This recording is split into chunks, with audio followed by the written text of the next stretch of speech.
Hi everyone! Welcome to the Empath Tarot. It's another love reading, timeless and general. Take what resonates lang po. Maybe some part of the reading makaresonate kayo, some part of it hindi. Totally makaresonate na parang kwento ninyo ito. Hindi naman kaya. Tingnan natin kung anong mga mensahe ngayon ng universe, mga life lessons, and guidance sa inyong mga buhay, pag-ibig, and life in general. Tignan po natin. Spirit, can send me messages on love connections ito, lessons in life and guidance na nais yung ipabatid sa amin, mga aral at gabay sa buhay pag-ibig.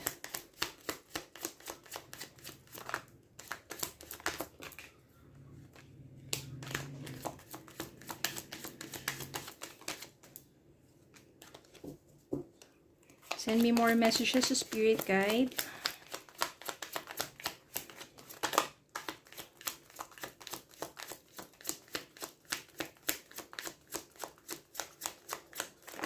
Oops, ayan, ang dami na. Okay. Natin ang mga mensahe na ito.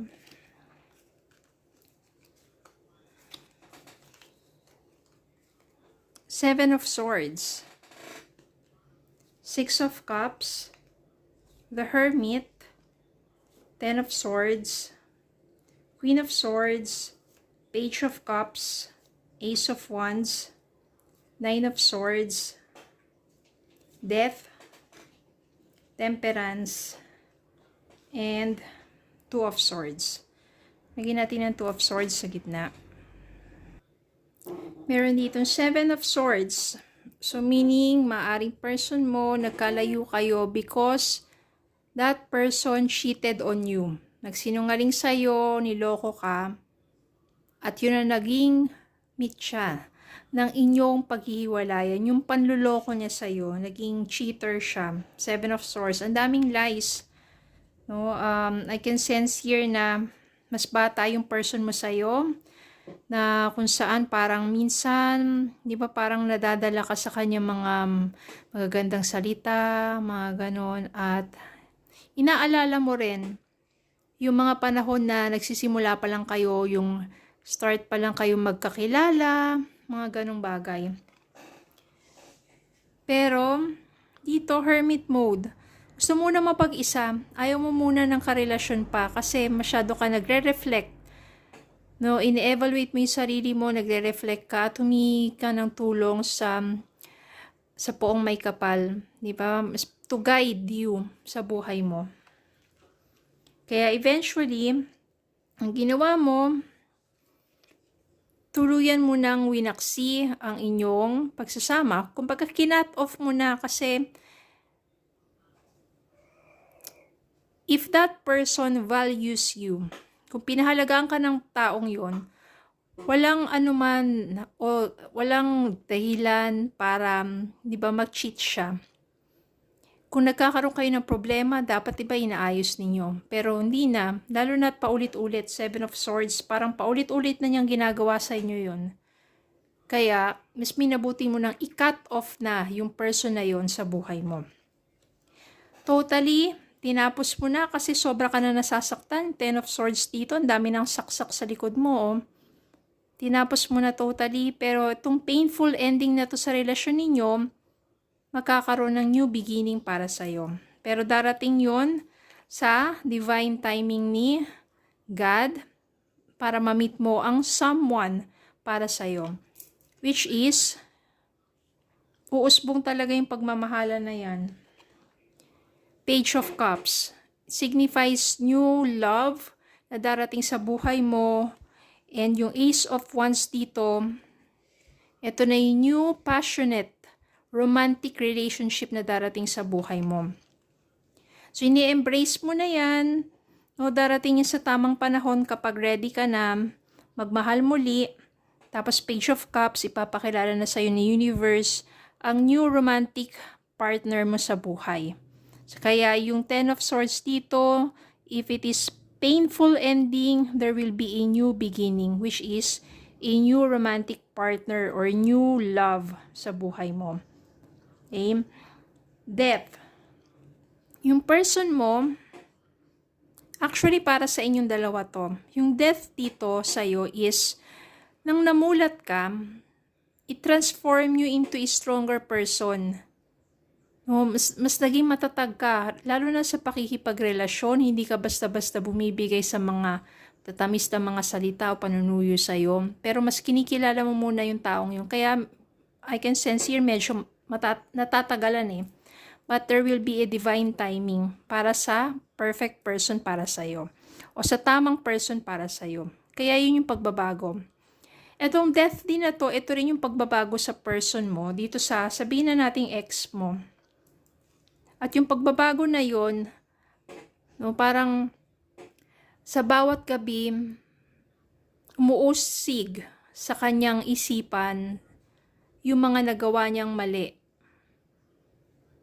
At hindi siya pinapatulog nito.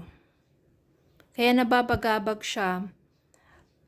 And ito yung nafe-feel niya yung guilt.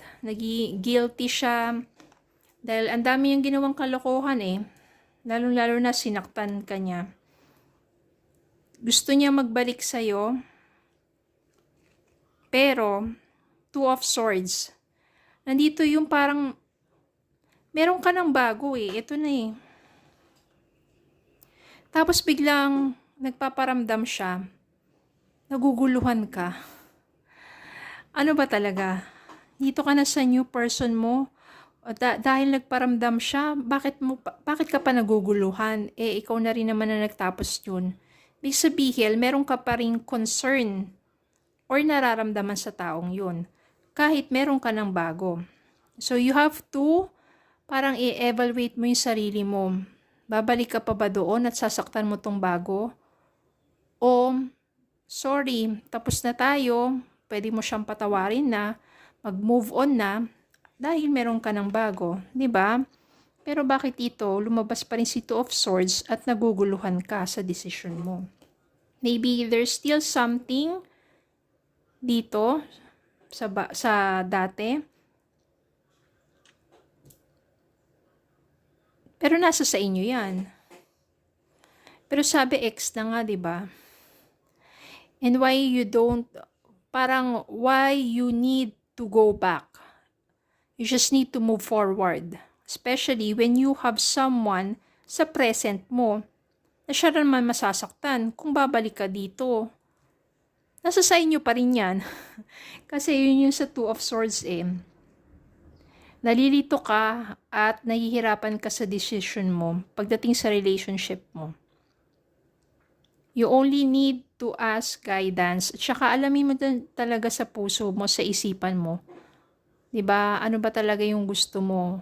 Ano ba talaga yung makakapagpaligaya sa'yo? Or ano pa dapat ang tama mong gawin? Diba? Parang, pag sinabi kasing love, masyadong deep yan eh, masyadong malalim. Ngayon, kailangan mo rin, syempre, minsan gamitin yung isip naman.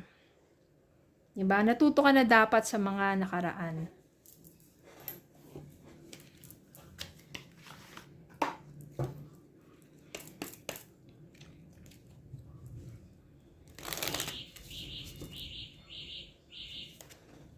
Be honest. Heart-to-heart conversations are necessary. It is safe for you to talk about your feelings. Maging honest ka sa sarili mo muna. No, ano ba talaga yung nararamdaman mo? Then maging honest ka doon sa present person mo. Maging honest ka rin doon sa ex mo. Kung wala na talaga, wala na. Maging honest ka rin doon sa present person mo na. Sabihin mo na,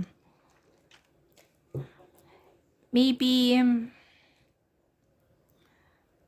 kung ano yung talagang nararamdaman mo, diba? Masaya ka sa kanya. Deception, someone is wearing a mask in this relationship. So, ito yun, yung ex mo. Kaya nga, Seven of Swords eh, mask. Yan oh, lies.